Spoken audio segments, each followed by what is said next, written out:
नमस्कार साथियों, एक बार फिर शानदार वीडियो में आपसे जुड़िया तो सभी भाइयों का बहुत बहुत स्वागत हमारे चैनल पर।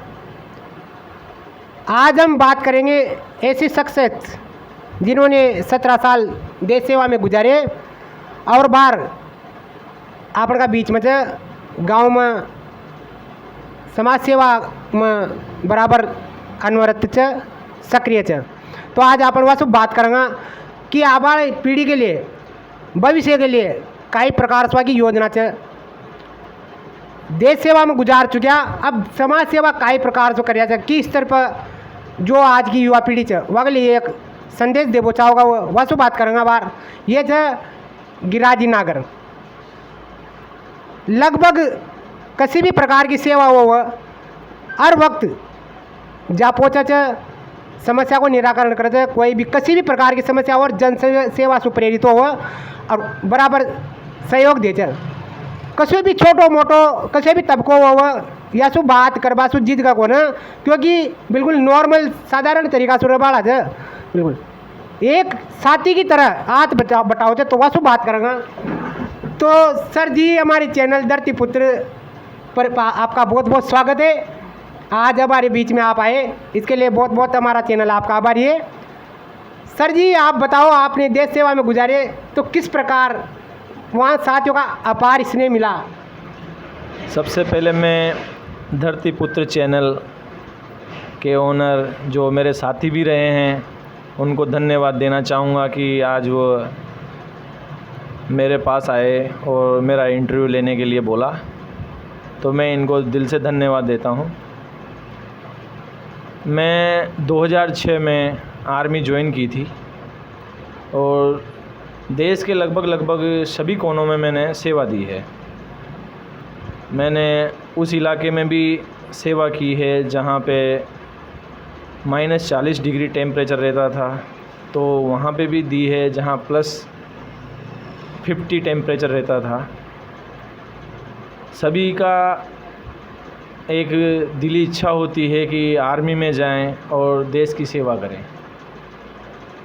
कुछ ही लोग जो खुशकिस्मत होते हैं जिनके महाभारत की सेवा किस्मत में रहती है, वही लोग आर्मी में जा पाते हैं।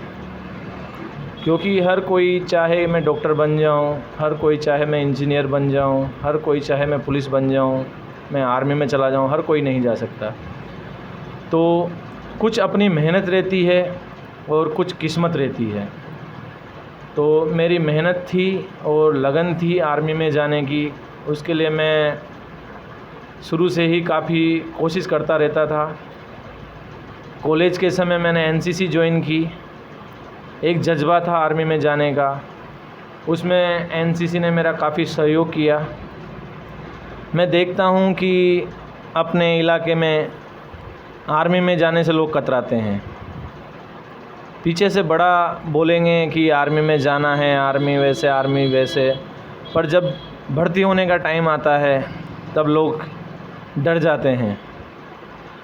कुछ लोग अच्छा खान पान नहीं होने के कारण शरीर से कमज़ोर होते हैं, कुछ उल्टा सीधा खाते हैं, उसकी वजह से कमज़ोर होते हैं कि वो जैसे ही भर्ती में जाते हैं तो दौड़ में ही आउट हो जाते हैं। तो मैं युवाओं से भी बोलना चाहता हूं कि वो अपना खान पान पे ध्यान दें और जो पौष्टिक खाना है वही खाएं। सर, आज के युवा सोशल मीडिया पर ज़्यादा सक्रिय हैं, अपने लक्ष्य को नियमित नहीं बना पाते। जैसे आपने बोला, देश सेवा हो, पढ़ाई हो, किसी भी लक्ष्य को लेकर नहीं चलते, ओनली सोशल मीडिया पर इतने सक्रिय हुए। आज की युवा पीढ़ी के बारे में आपका क्या ख्याल है? मेरा कहना युवा पीढ़ी से यही है कि फील्ड वही चूज करें जिससे हमें और हमारे परिवार को और समाज को कुछ फ़ायदा मिले। सोशल मीडिया बहुत अच्छी चीज़ है, पर अगर सोशल मीडिया में आप उच्च स्थिति पर पहुंच रहे हो जिससे आपका नाम हो, आपको कुछ पैसे की इनकम हो, तभी कुछ फ़ायदा है। मैं लड़कों को देखता हूँ आलतू फालतू रीलें बनाते रहते हैं, मुसीबतें उठा के जैसे नदी पे चले गए, वहाँ बहते पानी में रिस्क ले के रीलें बना रहे हैं, अपनी जान जोखिम में डाल रहे हैं। जैसे कुछ दिन पहले अभी मैनाल झरने में हुआ था हादसा। ऐसे लोग उल्टे सीधे काम कर कर के रीलें बना रहे हैं। इनसे आप फेमस नहीं हो पाओगे। आपको कड़ी मेहनत करनी पड़ेगी, अच्छे विचार ही लोगों को देने होंगे, तभी आप फेमस हो पाओगे। सर कितनी खुशी होती है आपके साथी देश सेवा से होकर लौटे आज आपके बीच में। वैसे तो ये हमारे भाई साहब है, बड़े भाई साहब। इनका मतलब जो योगदान रहा है ना, उससे हमें बहुत खुशी होती है। कैसे इन्होंने अपना अनुभव मतलब सेना में दिया है और यहाँ कैसे गांव के युवकों को ये बता रहे हैं, तो बहुत खुशी होती है इस चीज़ की हमें कि और आगे युवा पीढ़ी को भी कैसे अब प्रोत्साहित करेंगे। क्या इनके जो लक्ष्य है ये अब धीरे धीरे मतलब हमें सबको मोटिवेट करेंगे आगे। अभी 78वें स्वतंत्रता दिवस पर भी युवा साथियों ने काफ़ी मिस किया, लेकिन यहाँ नहीं थे, किसी कार्यक्रम में व्यस्त होने की वजह से उनके बीच में नहीं आ सके। तो काफ़ी लोगों का इतना प्यार है, इस बारे में क्या कहना है आपका। मेरा सभी से कहना यही है, और सेना में हमें यही सिखाया जाता है कि कोई भी काम रुकना नहीं चाहिए। अगर आज मैं नहीं हूँ, मैं किसी काम में चला गया, कुछ घटना हो गई, तो उससे ये नहीं होना चाहिए कि युवा पीढ़ी उस काम को बंद कर दे या उसको उस काम में कुछ कमी आ जाए। काम निरंतर चलता रहना चाहिए, तभी उसका कुछ फ़ायदा है। अगर हम किसी एक व्यक्ति पे ही अगर ये रखें कि उसके आने से ही ये काम होगा, तो बिल्कुल गलत है, वो नहीं होना चाहिए कभी भी। समाज सेवा के ऐसे सर्वोपरि एक सदस्य और जुड़े हैं जो काफ़ी एक्टिव है। सर जी कितनी खुशी होती है आपके साथी समाज सेवा में लगातार योगदान दे रहे हैं, 17 साल देश सेवा में गुजार, कितनी खुशी होती है ऐसे इंसान को देखकर, ऐसे एक तरह से देश सेवा के साथ साथ समाज सेवा भी कर रहे हैं। बिल्कुल सर, बहुत खुशी मिलती है हमें। जब से भाई साहब आए उसके बाद में इन्होंने युवा लड़कों हमारे लिए जो बताते हैं भाई ऐसा काम करो जिससे समाज का नाम रोशन हो, वह इससे हमें बहुत खुशी मिलती है और इससे हम आगे बढ़ने के लिए भैया को दें। देखो किस प्रकार लगाव है, मोटिवेट कर रहे हैं लगातार युवा पीढ़ी को। सर जी आज की युवा पीढ़ी के लिए कोई संदेश। मैं आज की युवा पीढ़ी को यही संदेश देना चाहूँगा कि सबसे पहले अपना खान पान सुधारें।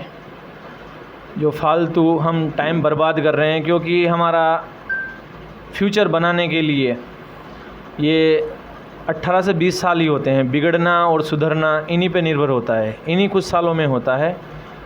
अगर हम इन समय में ही हम अगर गलत रास्ते पे चले जाते हैं, तो पूरी ज़िंदगी हमें दुखी मिलना है। और इस समय हम बाकी टाइम हमें अगर अच्छा रहना है, समाज में नाम कमाना है, तो उसके लिए हमें इस समय कुछ मेहनत करनी पड़ेगी, कठोर मेहनत करनी पड़ेगी। इतने से टाइम में अगर हम अच्छी मेहनत कर लेते हैं, तो आगे आने वाला समय हमारे लिए बहुत अच्छा रहेगा। और मैं इसीलिए मेरी तरफ से पूरी कोशिश रहती है, जो आर्मी में जाने के इच्छुक हैं उनको मैं कोशिश कर रहा हूँ कि उनको मेरे साथ जोड़ूँ और उनको फिज़िकल की तैयारी करवाऊँ, रिटर्न की भी तैयारी करवाऊँ। बाकी जो भी मेरे से बन पाता है युवा पीढ़ी के लिए मैं ज़रूर करने की कोशिश करता हूँ। किसी का कॉल आता है, कोई परेशानी में होता है, तो मैं कोशिश करता हूँ कि उसके पास पहुँचूँ और उसकी मुसीबत में अपना जो भी कुछ हो सकता है सहयोग करूँ। समाज सेवा के साथ साथ किस प्रकार समाज सेवा करना चाहते हैं आप, मांग क्या है लोगों की। देखो लोगों की तो मांग और सोच क्या आप राजनीति में जाना पसंद करेंगे। मेरा ऐसा कुछ वो नहीं है। अगर लोगों की मांग हुई तो, अगर लोग चाहें तो लोगों के लिए ही ये सब कुछ कर रहा हूँ। और लोग ही अगर चाहें कि ये काम हमारे लिए करना है, वो चाहे समाज सेवा हो, चाहे राजनीति हो, चाहे कुछ और भी हो, मैं हमेशा लोगों के लिए ही रहा हूँ। कोशिश यही रही है कि मैं लोगों की सेवा करूँ। अब अगर लोग जो चाहें, जिस तरीके से चाहें, मैं वो करूँगा, ज़रूर करूँगा, क्योंकि मेरा मकसद यही है कि मैं ज़्यादा से ज़्यादा लोगों की सेवा कर सकूँ, चाहे वो कोई भी फील्ड हो, किसी भी तरीके की सेवा हो।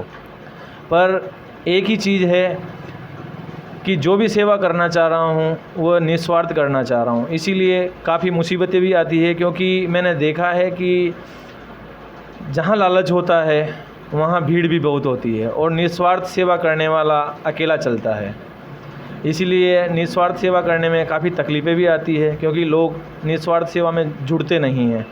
अक्सर लोग जहाँ स्वार्थ होता है वहाँ ज़्यादा जुड़ते हैं, क्योंकि वहाँ सामाजिक आर्थिक फ़ायदा ज़्यादा होता है और निस्वार्थ सेवा करने में यह सब नहीं होता है। अपनी जेब से ही हमें खर्चा करना पड़ता है। इसलिए मेरा मकसद यही रहता है कि मैं हमेशा निस्वार्थ सेवा करूं।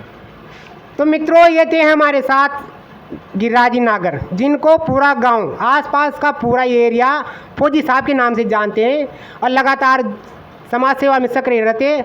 तो मित्रों, सभी साथियों का बहुत बहुत स्वागत, और इनका भी स्वागत जो आज हमारे चैनल से जुड़े और हमारे लिए महत्वपूर्ण अपना योगदान दिया, अपना समय दिया, और अपने देखो साधारण तरीके से रहते हैं, अपने साथियों के साथ लिप्त रहते हैं। बिल्कुल, क्योंकि देश सेवा से निवृत्तों के ससम्मान के साथ आज हमारे बीच में, हमारे साथियों के बीच में बिल्कुल लगातार अनवरत रहते हैं। किसी भी प्रकार की समाज सेवा हो, कोई बुलावा हो, किसी भी कार्यक्रम में फट पहुंच जाते हैं। तो ये थे हमारे साथ गिरिराजी नागर, ये जुड़े, इनके लिए इनका बहुत बहुत धन्यवाद। और मैं धरती पुत्र। तो मित्रों, वीडियो पसंद आओ तो लाइक करना, शेयर करना, कमेंट करना, पेज को फॉलो करना, सब्सक्राइब करना। जय हिंद, जय भारत।